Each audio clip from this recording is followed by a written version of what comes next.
Hey, Slick Talkers, thank you so much for tuning into this podcast. And I know that if you love this show, you'll also love my morning show called Good Morning Hospitality with my co-hosts Michael Golden and Brandy Canali, as we spend 30 minutes every Monday morning to dive into the industry's top latest news and trending topics. So go check it out on wherever you find your podcasts at Good Morning Hospitality. And you can live stream with us on Monday mornings on LinkedIn, Twitter, Facebook, and of course, YouTube. Now, I hope you enjoy this episode. Fair regulation to me means rules and regulations that protect the short-term rental community and don't hurt the short-term rental community. Welcome to Slick Talk, the hospitality podcast where we discuss all things hospitality, hotels, and business. You can find us online at slicktalkthepodcast.com and on every podcast listening platform.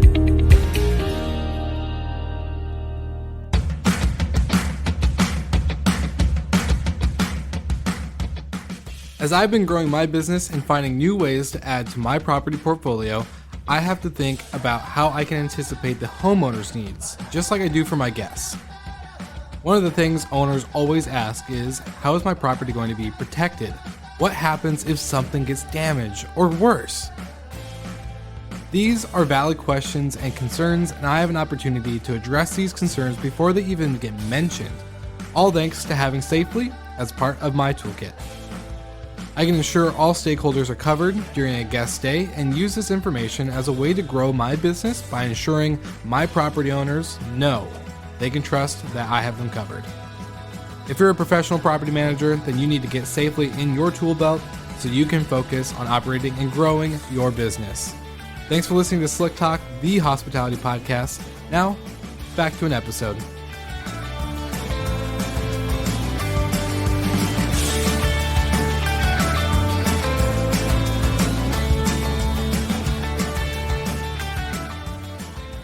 All right, everybody, welcome back to Slick Talk, the hospitality podcast. And I'm your host, Will Slickers, and today I have the main man, Theron Lewis, who is the Mr. Advocacy, which I love hearing that just because it's such a powerful message. And Theron actually almost lost his business to an STR ban, and he actually ended up getting it pulled through advocacy measures that he put in place with his business, his city, his destination. So Theron, welcome to Slick Talk, the hospitality podcast. How you doing?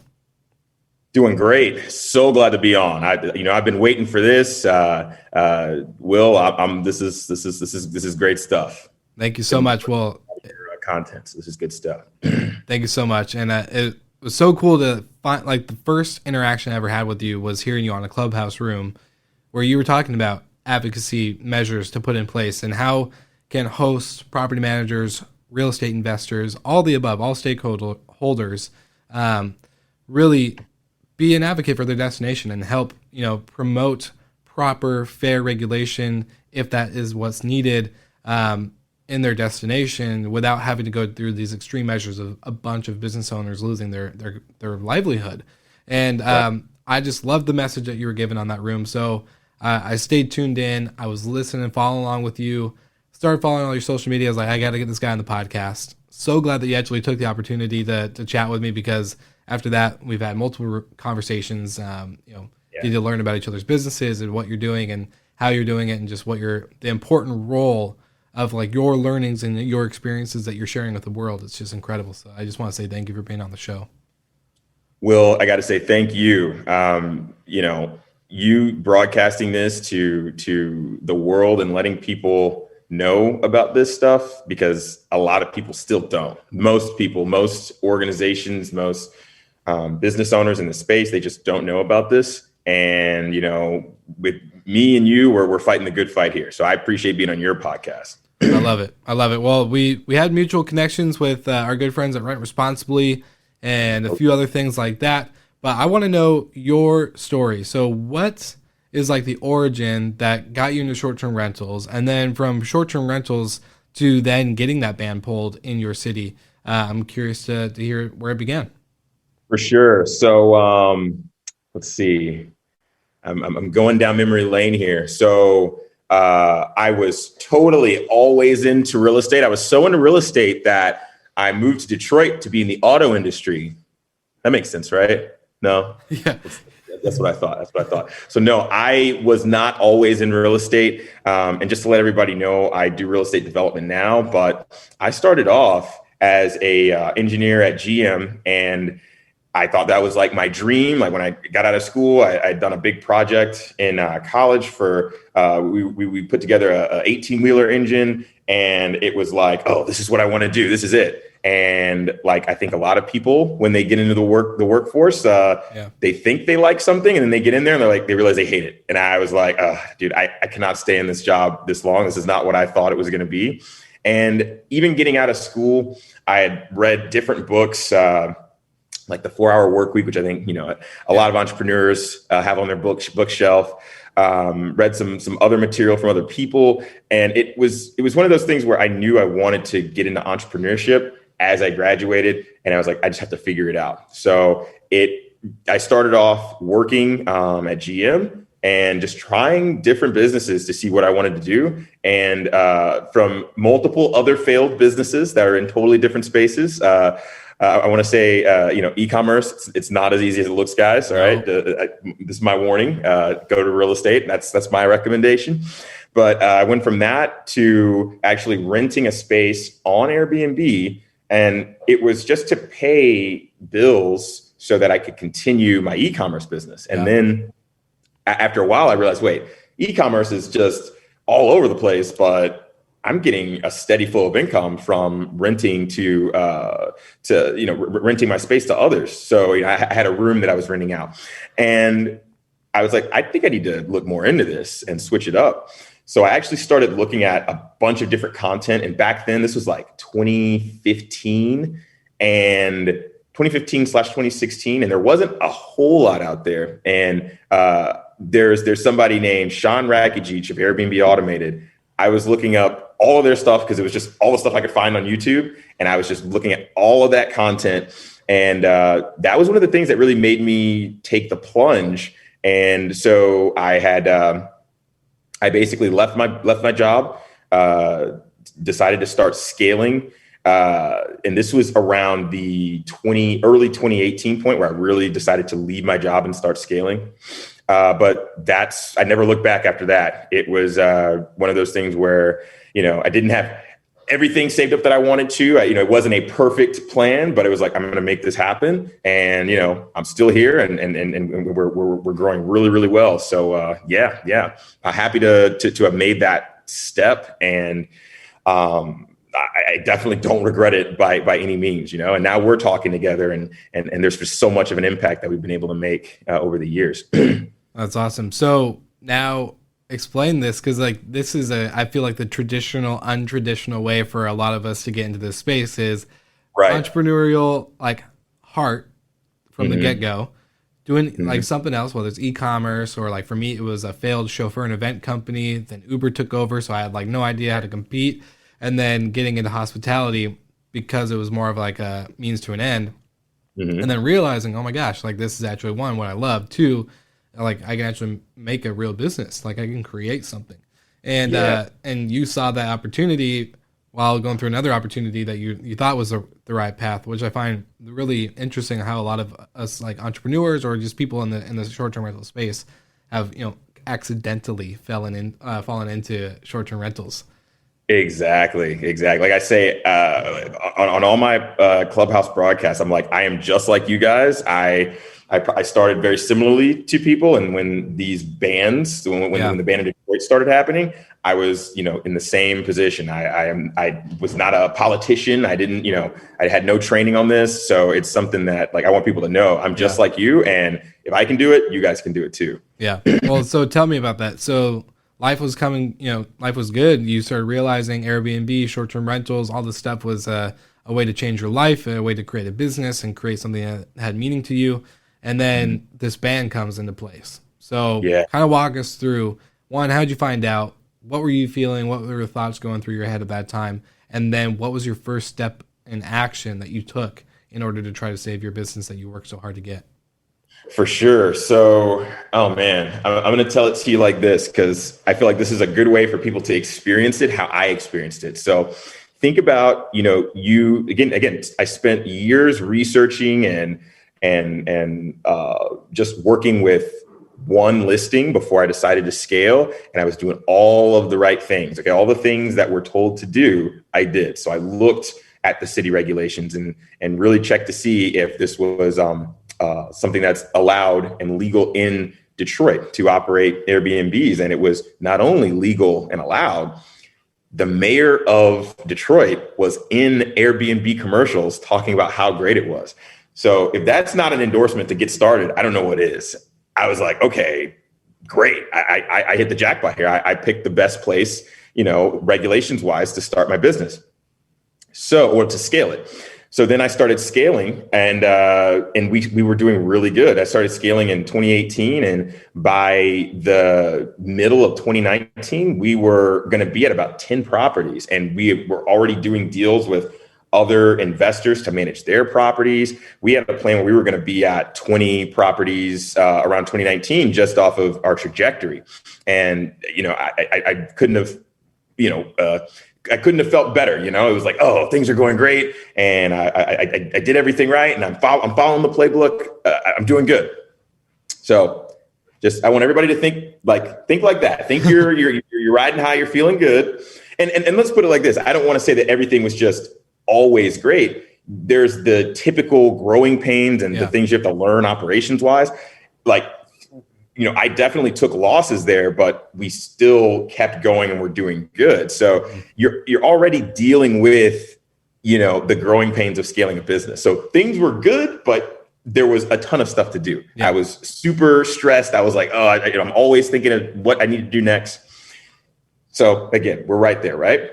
Now, picture waking up, going to your computer. You already have a ton of other things you need to think about, But then you go to your computer and you see a little email. Oh, I forgot to say. I even put on Google. I have to pat myself on the back here. I actually forgot about some of this stuff. I even put in Google, I forget what it's called, but I think it's Google Alerts, where you can put a keyword in. Yeah. And I put, it was like Detroit Airbnb. And so anytime something came out with regards to that, I would get a notification. I never got a notification for like years. And then all of a sudden I wake up, notification in my email inbox, Detroit Airbnb. Okay. I click on it. Detroit is voting on an Airbnb ban that's going to, and this is going to be voted on in 2 weeks. Wow. And then they talk about all this stuff. So not only did I realize that, oh crap, in 2 weeks, I could lose my whole business based on what they're saying here, because what it constituted to was basically a complete ban to anybody who's operating a business, even if they only have one property. Yeah. So basically, I went from thinking about my business in a regular sense to, oh, now I might lose everything in 2 weeks. And I'm looking at the news article. I found out that they actually had meetings prior to this, but nobody was paying attention to it, because you can't just get that going in 2 weeks. They were doing this for months, but it wasn't getting out there. Nobody was paying attention. And I don't blame them, because people don't know about this stuff. I'm not a politician. I'm not somebody who has experience with this. I had no idea that how any of this worked. So that was what I woke up to that morning. And let's say nothing was the same after that time that I looked at that email. I'm like, oh crap. So you have like, I guess the stages of grief. I don't remember them all, but it's like denial. I definitely denied it. I was like, no way. They can't really do this, right? And I'm looking at it up. I'm like, oh wait, no, they actually could do this. And I'm calling people and it's, oh wait, they could do this, and Airbnb has to comply, and like it'll be on the platform. Like it's going to be very hard or impossible to get around. Oh crap. This is real. So there was the denial. Well, let's just say the denial part was there. I don't remember all the other stages. Yeah. Let's say I went through all those super quick, because I realized then I have to take action. Yep. I was going to say, what was that like the next day or with the next moment where you're like, okay, I got to do something? Where did you go? So I called a few people that I knew in the industry. And that's the other thing. I didn't know a lot of people in the industry. I knew people, kind of nationwide, and like I knew a couple of people, right? Yeah. But I think a lot of people are in the same position. They're not very connected to the other hosts in their own area, and I wasn't. Correct. I was in my own bubble, so I didn't have too many people to talk to. So I talked to a couple of people that I knew. didn't get, much solutions, just more problems. Like, oh yeah, this is real. Yeah, they can do this, and this is going to happen in 2 weeks.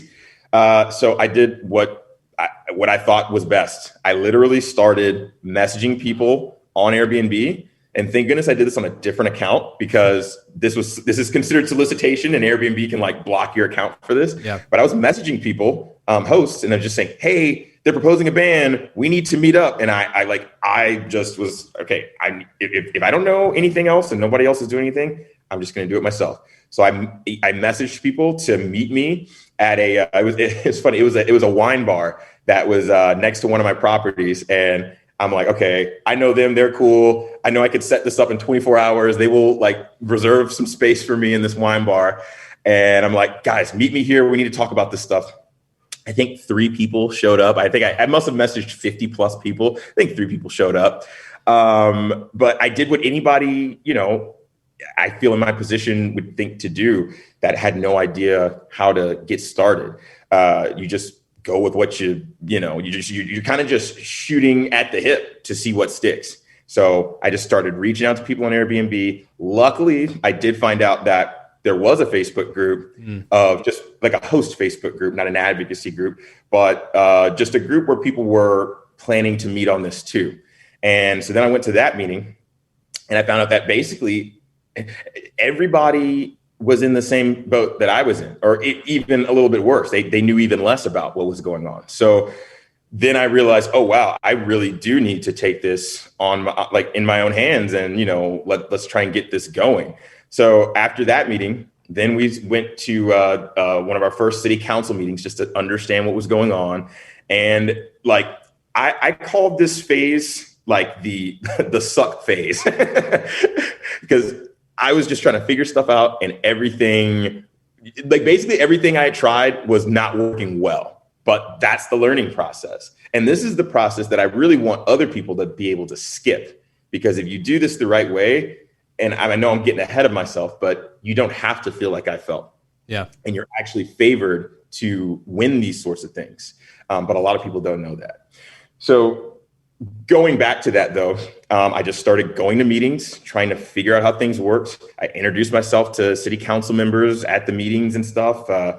And it was just a lot of trying to figure things out. I remember I went to one meeting, and this was the person that was spearheading this bill. So she's the one that wanted Airbnb's ban. I went to one of her town hall meetings, and again, she was super nice. Like, I'm not going to mention her name because again, now it's like a first name basis. Everybody's cool now, but it's a lesson. I went to one of her meetings, and I just didn't know how this stuff worked. Prior to that, I had gone to a public meeting. A public meeting, you can have somebody take pictures, you can have a camera person, because I was going to use this to send to people so they knew what was going on. We end up going there to this town hall, and there's like a camera person that I brought over there, and everybody was cool. And then like she asked me to speak, and then I start saying, oh, I just want to thank this person for bringing this important issue up. And because it is an important issue, but it's being done the wrong way. Mm-hmm. We want rules for the industry to keep out bad actors and to have a set of rules in place. That means we're advancing as an industry, but we don't want to ban, all operators, So I thought it was very nice. And I was like, well, and I feel like there's a little bit of misinformation here. And I just want to, let you guys know about what good that short-term rentals do. I got cut off right there. She immediately was like, nope, we're not going to have any of this propaganda here. And then she's like, who's this camera person over here? Tell them to cut that camera off. And it just went horribly bad, you know, it was like a super embarrassing moment. But I explained that as a funny story, but I also just explained it as, starting off, if you don't have any guidance, you will run into, people are not going to be on your side. You can't expect everybody to like you and for everybody to, side with what you're doing, even if you're trying to explain the situation. And there's nothing wrong with that. So you're going to face some adversity starting off with this thing, especially if you haven't done it or have somebody who's done it before. So I know that's just a good representation of the beginning suck phase where I just sucked at this and I was just trying to figure it out. Well, I wouldn't call it suck. It's just like you said, you don't know what you don't know, right? So you didn't know like that her town hall was going to go that way. It was more of a, okay, well, I want to go speak my side of the industry that people don't know. Like I think that's pretty important. They don't know what we do as operators. They don't know the conversations that we have as an industry on a global, micro, macro level. And so I think it's always important to, like you said, you didn't know what you didn't know. So from there,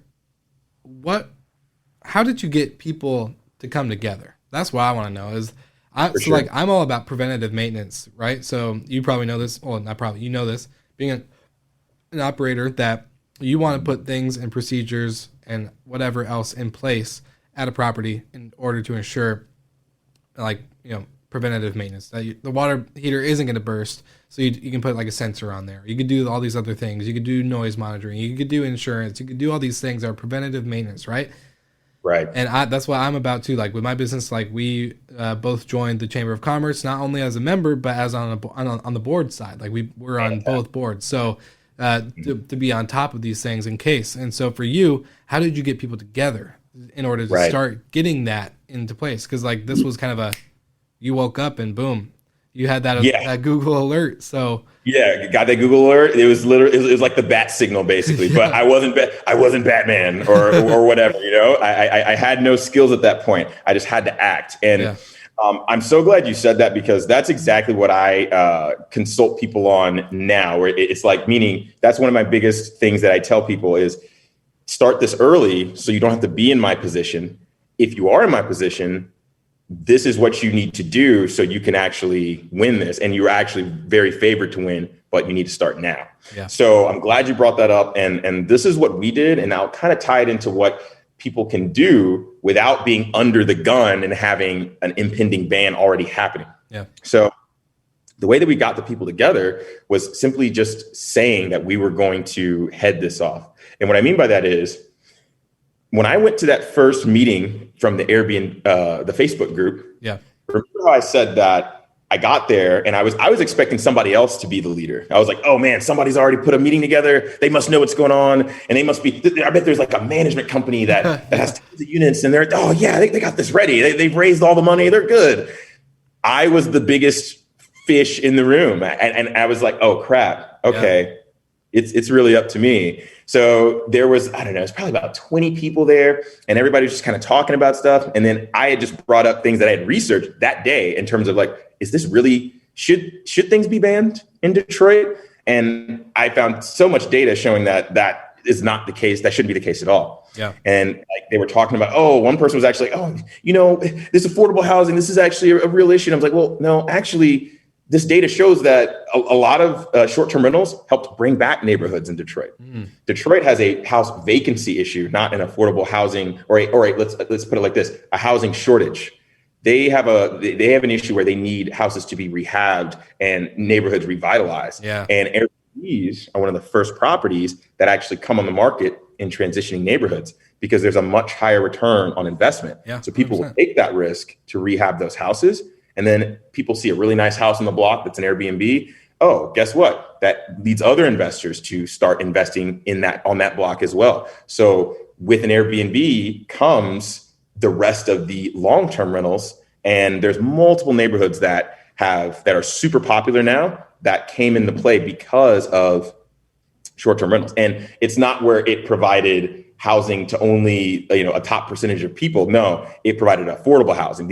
I'm talking about stuff where you can, rent a space rent a 3-bedroom for $900 to $1,000 a month. So it's actually helping with the affordable housing issue. So these are things that, and again, I didn't know everything. And even that, I didn't know it all to that extent, but I was bringing up these things that, are facts. And I'm like, oh, wait, okay. Yeah, everybody's in the same boat right now. Nobody is going to do this if I don't do it. So me just saying, hey, let's start this association because I heard this is how we have to, formally talk to city council. We want to show that we're a group, not just individuals that have a problem. So I was like, okay, let's call ourselves the Detroit Short-Term Rental Association. And I literally, I went there thinking that people were going to be doing this already, to me, whipping out my laptop. And I'm like, okay, Detroit Short-Term Rental Association. And people are like, yeah, what about this too? Like, I'm literally like doing the work now. Like, so I want to really stress that it's not as hard as people might think to get the people in your organization, because you're doing a job that in this industry, most people don't want to do. 100%. They're either not familiar with it or they don't want to do it, or both. Yeah. There are other things that can be done as well. And if you want, I can go into that. That's more in like the middle point of my journey, because we're still a little bit of that learning suck phase. You know what I mean? I'd really stress to just get started and let people in your groups know that you're doing this. You will get people joining just because of that, because like it's only going to be more prevalent, the fact that people need to focus on regulations. Like, as soon as more news articles come out for different cities, it's going to be more on people's minds. Yeah. So if you're saying, hey, I'm going to make sure that we're represented so that we don't have unfair regulation come into play in our city, people are going to be like, oh, thank you. We've been looking for this. This needs to happen. Yeah. Where do I sign up? Yeah. That's literally what happened to me. And that's what's happened to many, like in places where I've helped others. That's exactly what happens there. So I've seen it happen, and that's really all you need to do to start. And there is more you can do after that. Well, I was going to say, and for me, this is why I love the industry, and I love the fact of just advocacy in general, because you're not becoming an advocate for the industry of short-term rentals. You're becoming an advocate for the destination, the local businesses, the tourism that helps fund and create wealth in a specific area, whether it's through the small businesses that are operating in your neighborhood or your city, but like you're becoming an advocate for the destination at a bigger level, because, you know, like I'll always love to use my destination for example. Like, we have no hotel in our main city and the little island that's attached to us. We have no hotel, none at all. So when people come into town for sporting events, or maybe our summer concert series that gets put on, or the whatever, you know, seasonal event that we have, there's nowhere for them to stay other than a short-term rental. So, So, you know, when all that is coming in, if there's nowhere to stay, granted, like in Detroit, there's tons of hotels. So, not saying that, like, but that for this destination, if they were to get rid of short-term rentals, well, now these small businesses, granted, they won't get a huge impact taken away from them, but they'll still get enough impact where it sucks, because no one's going to come here for an extended period of time if there's nowhere to stay, right? So that means less dollars, less sales tax for the city, less tourism tax, whatever that may be, that's revenue for this destination. And so, and like, that's what I'm pretty sure you saw through your journey after you got out of the suck phase. Like, what, like, part were you, because you were not just trying to advocate for yourself, you were trying to advocate, one, for the industry, the destination as a whole. So what were those things that I guess that step after creating the association, getting that built, forming this alliance with your I guess you could look at as competitors in the area as well. We found out we weren't, right? But yes, I think that's what keeps a lot of people separate too. They're afraid to share information. But yes, this is the perfect segue into the medium, the middle phase here. After just kind of learning the ropes and getting some hard knocks, I started getting people that were also committed like me to some extent. Meaning, what will happen is, if you're putting stuff together, and this is something that, you know, people care about, and people, I'm telling you, in every city, like if you talk about what's going on, there's gonna be people that care about it. Especially if there's a band that's coming up. We found somebody that was good with, or decent with, creating a website. They had set up a GoFundMe page. So they're like, oh, I can help set up our GoFundMe page, and we can, you know, do a Squarespace website that's really easy. And there's people that are ready to join in and help you out with certain things. That is, and then there'll also be people that will basically help give you information to help you on your journey. So a lot of this stuff I had to figure out on my own, but I was also guided by just, somebody in another industry. Oh, well, actually, this is how you should approach city council. Or you end up talking to a political consultant that's just interested in short-term rentals. And it's like, oh man, this is interesting. Well, hey, here's how some of this stuff works with city council. So you're like, this is how I was able to put together and become the expert, is by piecing together, you know, different tidbits from other people and through my own experience, putting that all together. So that's where this phase comes into play. And this is where things really started to pick up. So with regards to getting people together, what we ended up doing was we first, got on that the Facebook group and we talked to people there. And then what we ended up doing is messaging people to sign up for our email list. And one of the big things that was helpful because at this point, with this Facebook group, we could message people and let people know, hey, sign up to this email list, right? And they would do that. But we wanted to get this to a wider audience as well. So we did two big things. One thing that we did is we started using Facebook ads. And I am not a Facebook ad expert. This is not something anybody needs to be to really do this. It's actually very easy, the level that you need to do it. But what we did was we basically started an event. We were saying we were going to have an event that where we're going to talk about this stuff, and you guys need to come. And we told everybody on Facebook in the groups, and we had people, post it on their Instagram pages and all that stuff. Just easy, free word of mouth. But what we also did is we made a Facebook ad, and it was like it might have cost between $10 to $25 a day to put it up for a week. So this is a small amount of money to pay to blast this to a lot of people. And what we ended up doing was that actually went viral. We ended up getting about 800 people liking it, and then people commenting on it. There's actually a flame war on the ad. And it was like, that was the best example of any publicity is good publicity, because that just made it even more popular. And it was basically like, save Airbnbs in Detroit. I think I'm gonna send you the ad, because I have it like stored away on my computer as just like, this is where it all started. I'll never forget this. And that ad went viral in the city.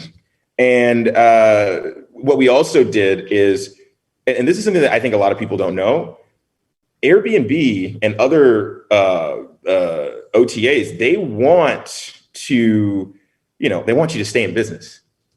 Now, they can't do your job for you, which is why you are not advocating for Airbnb. That's the wrong way to go. You are advocating for your community. It's all about your community, the regular folks in your city. 100%. That's who you should be advocating for. And it's working together with those companies. That's where you can, make things happen. But one doing it, like, they definitely can't make things happen. And if you're doing it alone, you can make things happen more because you actually represent the community, but it's better to work with both. So we ended up getting in touch with some people on the policy team at the Airbnb. And they were like, yeah, hey, we'll come down to Detroit if you're hosting this meeting. We've heard about this meeting, and this is really good. We'll come down. So we ended up having this meeting. It was way better than the last meeting we did with 3 people. We ended up having about 70 people at this one, and this is really good. And I'm actually skipping one where actually we did another meeting prior to that, which did have some more people. But this was what really, it was kind of like, again, a learning process. Like, the first meeting sucked. The second meeting, we got more people. I found out who to speak to, the Facebook group, that really helped. And then we did Facebook ads for this next meeting, which had about 70 people. Airbnb officials came down, and we just really let people know what was going on. And what this did was we had everybody sign up on the email list. And getting the emails is super important because this allows you to retain these individuals. So on our ad, we had the ability to sign up on the email list. And we also did that at the party as well. So this allowed us to build an email list of about 800 to 1,000 people. And most of these people were vacation rental investors. So with that email list, you then can, whenever something is happening at city council, you can send a blast email to everybody and say, hey, you guys need to come up here to city council. They're trying to, vote on this. They're trying to do X, Y, and Z. So this was like the big piece that allowed us to mobilize everybody. It went from having 3 people at a meeting to then having 70 people and then having 800 people on an email list.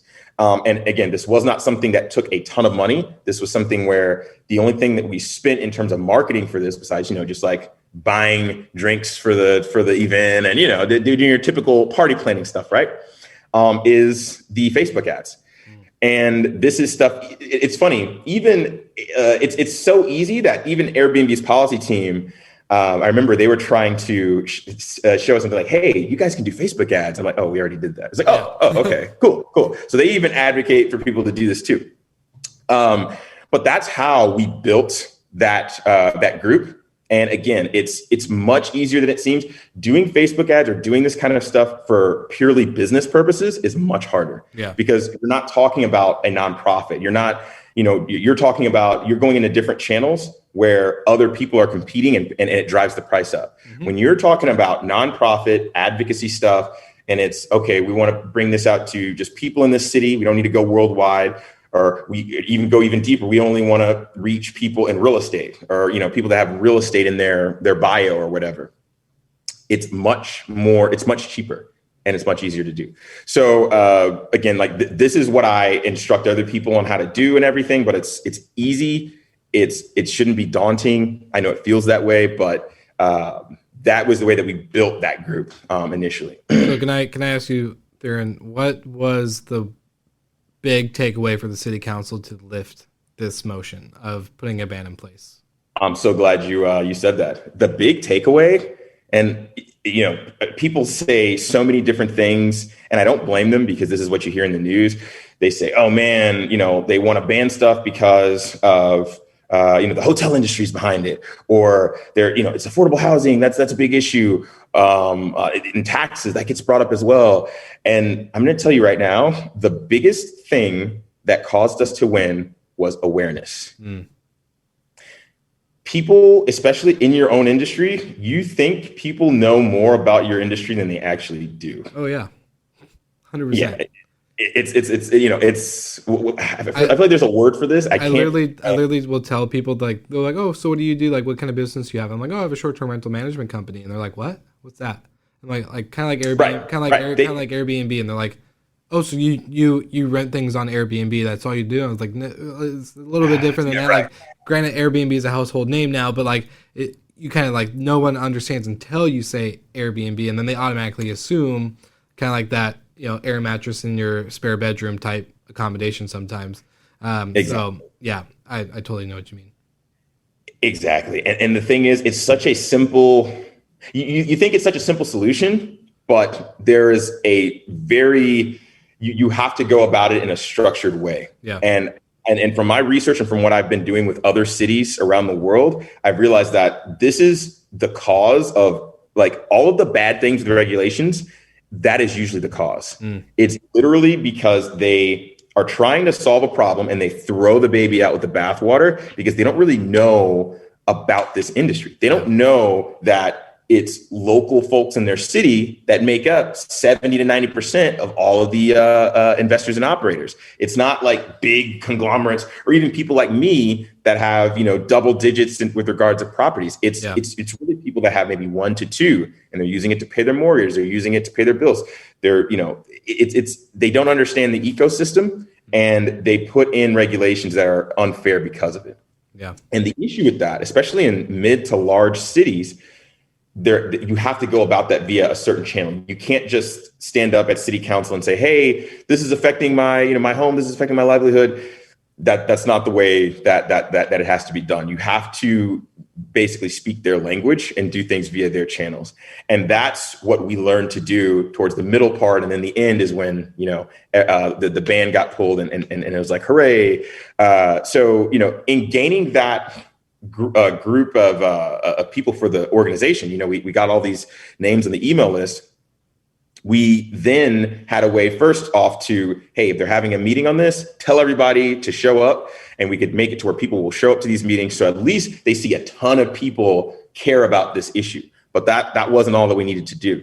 What we also had to do was we needed to basically get in a room with them. And that's different than getting in a room with them in terms of going into the city council public meetings. Yeah. You need to go professionally in a room with them. So any other industry, they have a political consultant that, has connections with these city council members, and they will get you into the room through the right way. People, I think, very much so underestimate the effect of that. They think, oh, well, I could get into the room, another way. I could, call their office and try and get on a waiting list or blah, blah, blah. Or even if you get in on your own, they're going to look at you totally different than if you come representing an association and a consultant that they know and they do business with, they go to church with them, they go to golf games with them, brings you into the room and starts talking about this stuff. And that was one of the big things that we needed to do. So I really see it as like, I call it kind of like the 3 pillars, where you have to have your association. So you have to have your own group. You need to be able to get in the room one-on-ones with these, with the people that have the power to do these bans. It's usually city council. And then you also want to have a good relationship with Airbnb or VRBO, whoever's really heading things over there. You want to keep that relationship too, because they're going to tell you about what they're doing on their end, and they're going to also give you help and basically guide you in certain ways as well. So it's like doing those 3 things, especially in mid to large cities, is the way to make these things happen. And it's like, if you are missing one of them, you are at a disadvantage. So it's even if you have the same message, even if it's like, it is so, all the data's there, you're totally right. If you don't do those 3 things, then you are at a disadvantage. But if you do those 3 things, I've never seen someone lose if they did those 3 things. So those 3 things were what saved you guys? Yes, okay. Exactly. Interesting. So, it was it was learning how to put those things together. And because it's I guess I'd say it's easier said than done. Yeah. But if you know how to do it, you can, it's easier to do. It's something that you don't need to be a politician. You can do this stuff, but you have to know these things that you have to do. And, again, that came from a ton of trial and error, a ton of trying a bunch of different things. I left out the part where I was putting together so much data, and I was about to present a whole data thing at a city council meeting. It's like, oh, wait, they don't care about this. Like, it's not that they don't care, but this is not going to resonate. Like, you need some data, but you're not going to do a PowerPoint presentation to city council and like give them numbers and make them change their mind. This is an emotional thing. It's always based on like relationships and emotions, because they're doing this based on, they want to think about it like this. So these individuals are elected by voters, right? And voters, they're not looking at data and all of this other stuff. They're voting on the issues like that hit them emotionally. If all they're hearing is that their voters are saying that Airbnb is messing with affordable housing, it's making it hard to get a home, it's even when that's not the case, there's a bunch of party houses everywhere, it's unregulated, it's causing, it's bringing in crime and all this stuff. Even if that's not the case, that's what they're going to resonate with, because they know that that's what their voters care about too. So again, by going through the proper channels, you have to bring in the emotional stuff as well. And you have to go through the right channels so that they're able to listen. And then to go further with what you were saying about like, how did you bring that awareness to them? So I talked about bringing people into the room, right? And so we had the political consultant to get us into the room, but it wasn't me explaining my case, me having 10 properties, like, oh, this is just really bad for my business. Oh, like, what am I going to do? Like that they don't care about that. And let's put it like this. I shouldn't care about that either, because that's not the issue for the community. It really isn't. What really matters is, again, the regular Detroiters that are using this as their main source of income. And for various reasons, this is going to hurt them. And so what we did is, when we got into these rooms, remember, we had this group of people that we had already gotten together, so we knew all of the stories of the people in Detroit. So we would bring in somebody from their district that represents their, that has a story that will resonate with them, that's representative of most of the people in that city or the district. And we got them to tell their story. So I'll give a quick example. We brought somebody in who they have a property management company. They're newlyweds. They had just started this business, and they developed properties in and they're a small business. But they were starting to rehab properties and rent them out, and these were affordable properties, for that people would be able to afford. And what they did is they used Airbnb on some of the properties to help pay for all the rehabs and bring new houses that are long-term rentals on the market. And again, this is a small company. This is, it's like literally a mom and pop, a new mom and pop, by the way, because they're newlyweds and she was 6 months pregnant. And wow. during all of this time, they're getting all this stuff together. They're building their nest egg. This is what they put all of their money into, and they're about to lose their right to host, which is going to ruin their business. Yeah. And now she has a baby on the way. Mm-hmm. So we brought her in and her husband, and they talked to the city council member about what this does for them. And it's not about like, we brought about some data, but it's really talking about like having people share their story. So she shared her story, what was so good about this, and what would happen if this was banned and how it would be detrimental to her family. And we did this with most of the city council members. We brought in representatives that could share their story to these city council members. And that's what brought that awareness.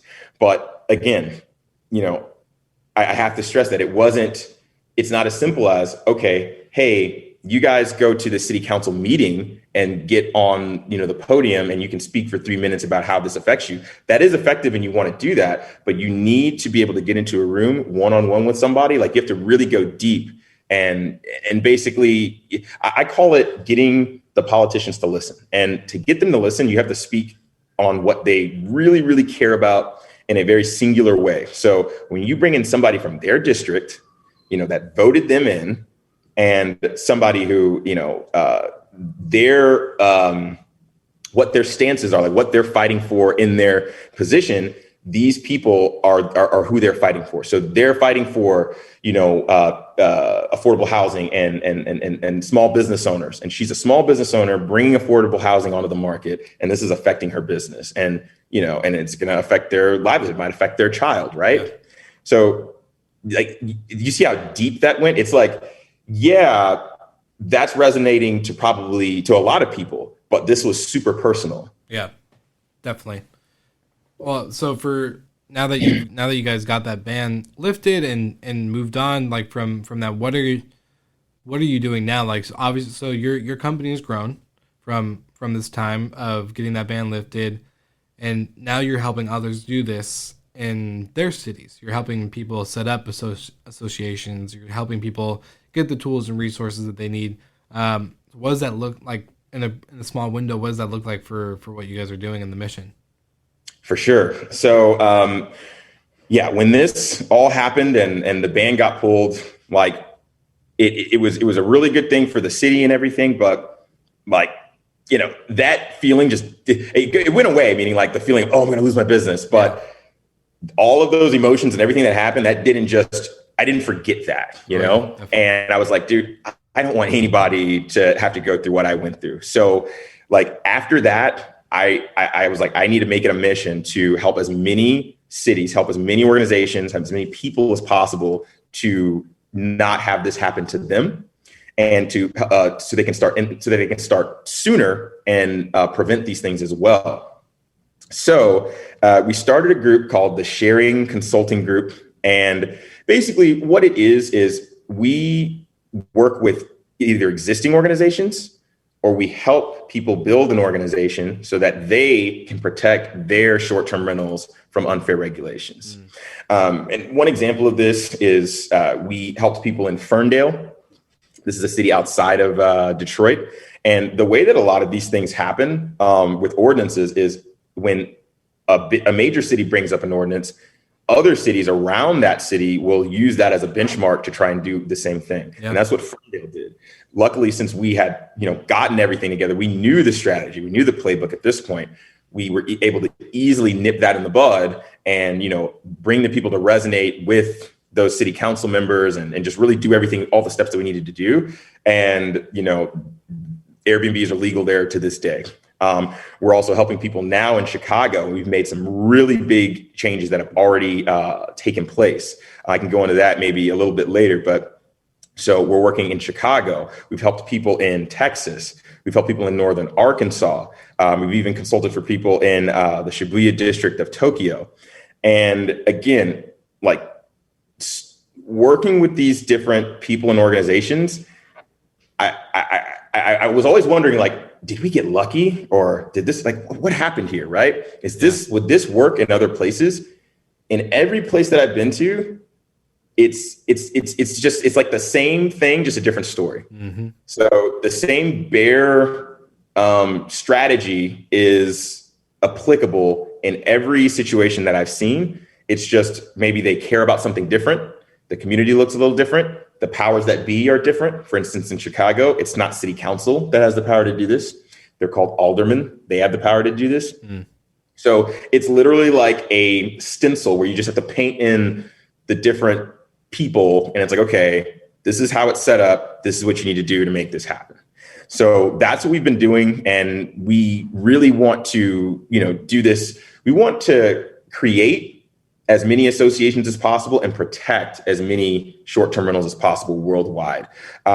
We do have a number right now. We actually did the first Airbnb / short-term rental association fundraiser on Clubhouse. Yeah. And this was like, we were just experimenting. We didn't do a whole lot of publication. We didn't know if people would really care about this. And the goal was to raise money for short-term rental associations like Keep Chicago Livable, Sharing Detroit, like associations in other places as well. And we ended up raising, it was like $2,000 per hour. We were on there for about 3 hours and we ended up raising about $6,000. And, like that was just an experiment. And what we want to do now is we want to raise $60,000 for organizations worldwide, because we're realizing that this is something that people are resonating with.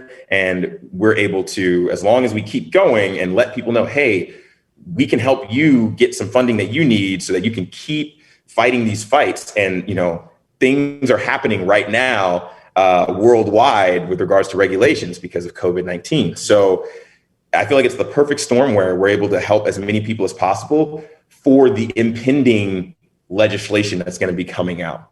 So that's one of the things that we're really looking to do at this point. And we can talk about where people can donate and whatnot as well. We're going to be rolling out a lot more things with regards to this so people have the opportunity to learn more and donate. But that's our mission right now. We want to get, protect as many people as possible worldwide with short-term rentals and protect them from unfair regulation. I love that. So I guess it's a perfect opportunity to let you do that. Where can people find out more? Where can people go to at least be informed? Like I've already mentioned them on the show. Rent Responsibly has been a great friend and asset of the show. But then with what you guys are doing, where can people find out more? Where can they go donate if they're in the industry and they're wanting to, give back in different ways? Where can that be done? Perfect. So, and this is a funny thing. It's something that I've noticed. Like we're always so busy working with other organizations. It's like we've created and helped people create and worked with organizations. And then it's like, oh, wait, we haven't been focusing on the overarching organization. Like, man, I guess there's only so much that we can do. So what we really like people to do at this point is to reach out to me at Theron. So my name is Theron at sharingdetroit.org. That was the association that I created. And that's kind of where I do a lot of my emails and all that stuff, but it is Detroit centric, but that is the perfect place to reach out to me. We are going to be adding in like a special domain for people to go to, but you can reach me totally at any time at Theron at sharingdetroit.org. And that's for anything and not just Detroit related matters. And also follow me on Clubhouse because that's where I do a lot of the centralized stuff anyways. And and I know this will be in the description, but my name on Clubhouse is at Theron L. So you can reach out to me on Clubhouse. You can reach out to me at Theron at sharingdetroit.org. Perfect. No, that's awesome. And we will definitely have that in the show notes, like as we always do for every episode. So if you're listening, definitely go check it out. This is something important. I think every operator, short-term rental, host, manager, owner, investor, you name it, should be at least aware of tools, resources, where to go if and when things like this pop up in their destination, because it's just really important. Again, you don't want to wake up one day and get a Google alert saying that, it's time. Doors are shutting. So I still get flashbacks to this day. Oh my goodness. Yeah, and I don't want to do that to you. I don't want to do that to you. I promise. I think I'm going to be telling my grandkids about that story. It's going to be like one of those war stories. Like, oh man, you'll never believe what happened in 2019. My goodness, it was crazy. But yeah. And again, Will, thanks so much for providing this platform to spread the word here. And I want to give a big shout out to Writ Responsibly, because they are one of the few people that are in this fight as well. And we need as many people as possible to join in. So if you're interested in volunteering, we've actually hired some people as well. So it's like, and I didn't really talk about some of the business, the huge business benefits that you can get from this. But if you want to be involved, please let me know. And this is something that is not only good for people that you're working with, but it's also good for your business, because my business grew massively after getting this ban pulled, because I helped build this community, and this community doesn't go away. Yeah. Now I'm connected to all of the vacation rental investors in the city. Yeah. So I didn't have to do marketing. I didn't have to find properties anymore. The deals would come to me. So, and I think I mentioned this on one of my Clubhouse rooms, but as soon as that ban got pulled and we all realized, we can start operating again, without doing any marketing, I got 20 contracts in 2 months. Wow. And it was, 20 management contracts in 2 months.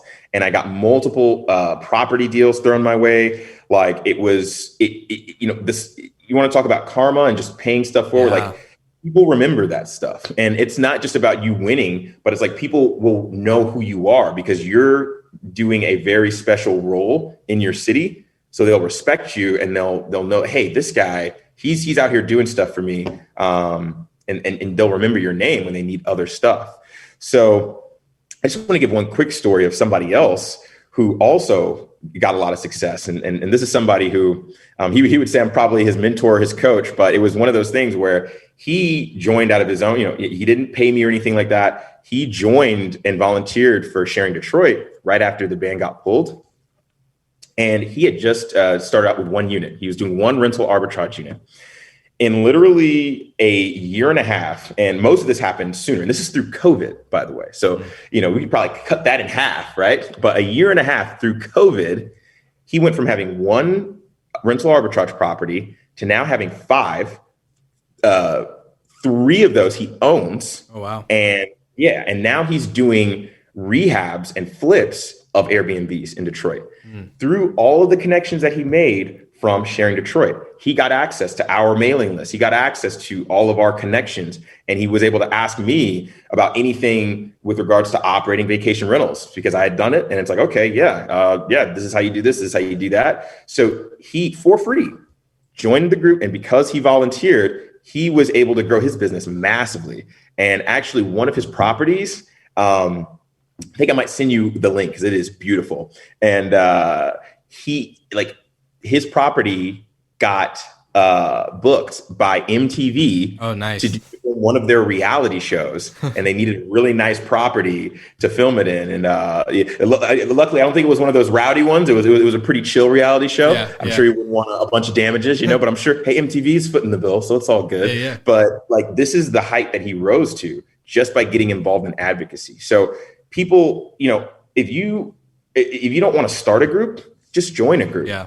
You might have a group in your area already, and the connections that you get there, do not underestimate those, because that's literally the key to really growing a successful business is being around the right people. And there's tons of stories of people who have done just what Ed did. That's his name, Ed Sinna.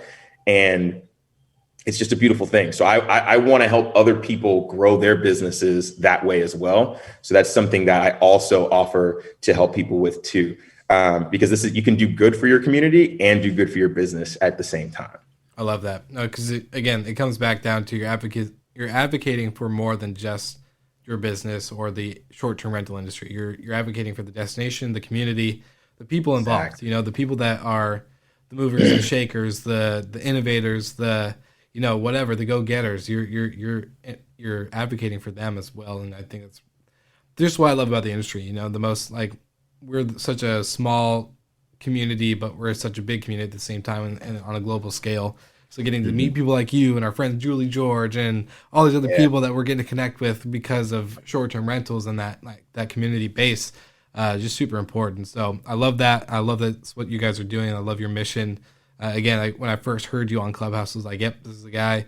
One, I want to align with. Two, I got to learn a lot from. And three, I want to have on the podcast because I just feel like the story that you tell, the stuff that you went through, the things that you learned are super applicable to this day for people in the industry globally and especially in the United States. So I just really want to say thank you. And of course, just for anybody who's listening to check out the show notes, check them out. sharingdetroit.org is going to be really important. So follow that link, go to it, check out Theron.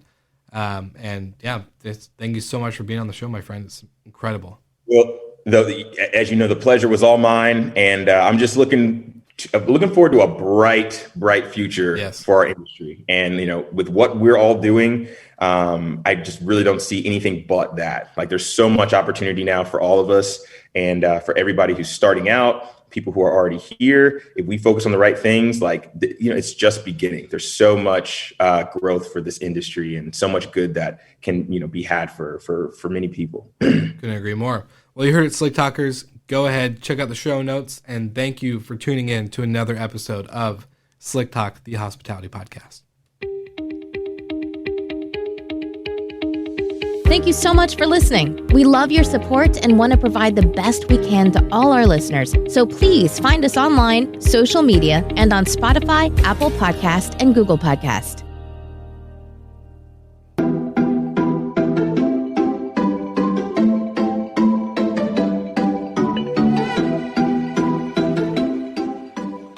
Thank you so much for tuning into this episode of Slick Talk, the Hospitality Podcast. I could not be more thankful that you chose my podcast to listen to today. Now, I also couldn't be more thankful for the amazing partners and sponsors I have for the show.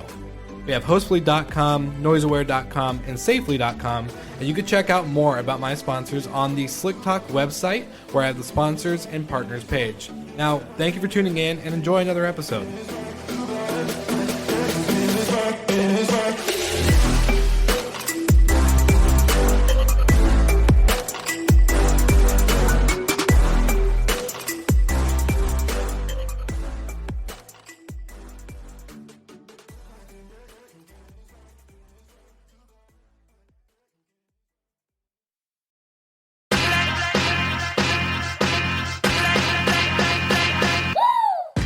What's up, everybody? If you've gotten this far into the episode of Slick Talk, the Hospitality Podcast, then you are amazing, and thank you so much for tuning in. We want to send you two places really quickly. If you can, check out the show notes and click the hospitality.fm link. Check out all of our other shows on the podcast network. And don't forget, if you have someone that you want to hear on the podcast, then fill out the guest fill out form so that way we can get them on the show. Thank you so much for tuning in, and I hope you enjoy another episode of Slick Talk, the Hospitality Podcast.